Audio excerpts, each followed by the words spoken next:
Good morning. It's Tuesday, January 24th. And, I was thinking about inflation. We're all affected by it, and it's hurting some of us pretty bad. And it's forcing us to determine what we can spend our money on and what we can't. In a way, it can be good for us because it requires us to draw out our discipline and our reflections of what we've been buying and what we've been doing, where normally we don't have to think about it that hard. Well, anyway, my thoughts turned to the food that I eat. And I thought, groceries are really high, really expensive. And so I was thinking, what exactly is food? Well, it's not really comfort. It's not really love. It's not security.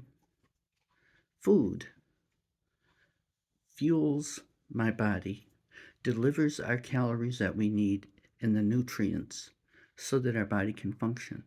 That's what food is. Now, some of it tastes good.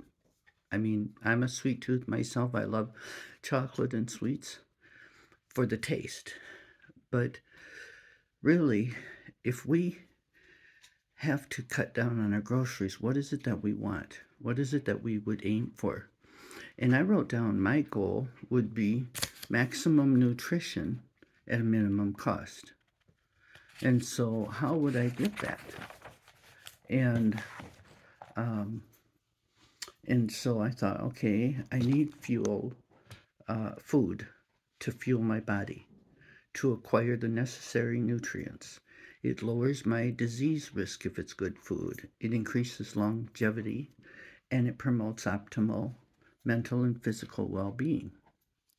So food is critical, but in times like this, when we have to decide how to spend our money, we have to decide what are we going to use food for. Are we going to use it for comfort against the inflation and buy all kinds of Twinkies or whatever?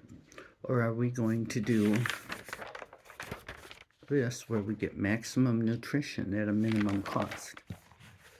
And so, I realized that I need to get mostly nutrient dense foods, which are whole foods, the vegetables, nuts, fish. That's kind of what we should be eating actually.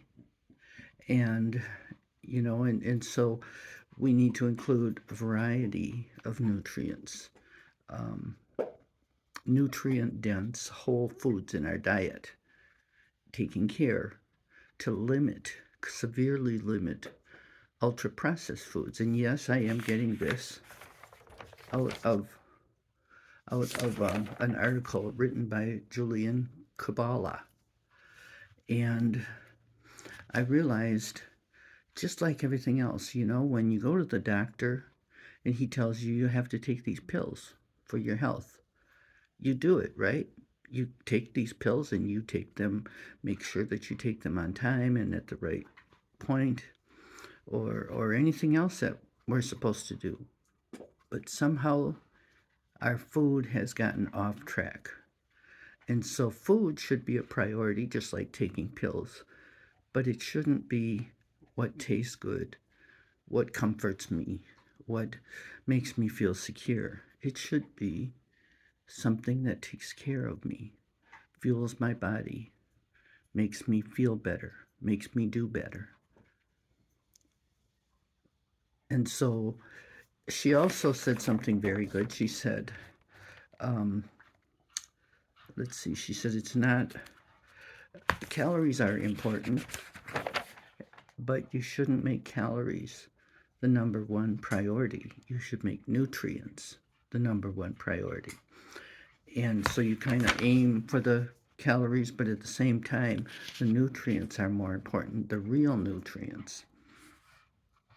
And so, this is my goal now, maximum nutrition at minimum cost. And one of the things I know that I've always made is beans and cornbread.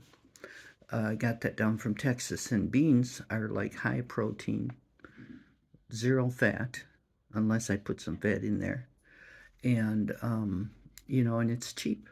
So them kind of meals are more towards, and you don't want to be unrealistic. You don't want to stop giving yourself little treats, because if you do, you'll suddenly probably have a sugar attack or something, unless you're very good and very disciplined at this. But I think this is all part of taking care of ourselves. And I guess I didn't realize it until inflation came along, and I realized, you know, buying empty calories is like throwing money in the garbage. It's not doing anything for anybody long term, it's just wasting it. But buying something that has nutrients in it that's going to fuel my body is like investing in the future. And so think about that. I hope it's helped you today with your goals. You have a great day and God bless you.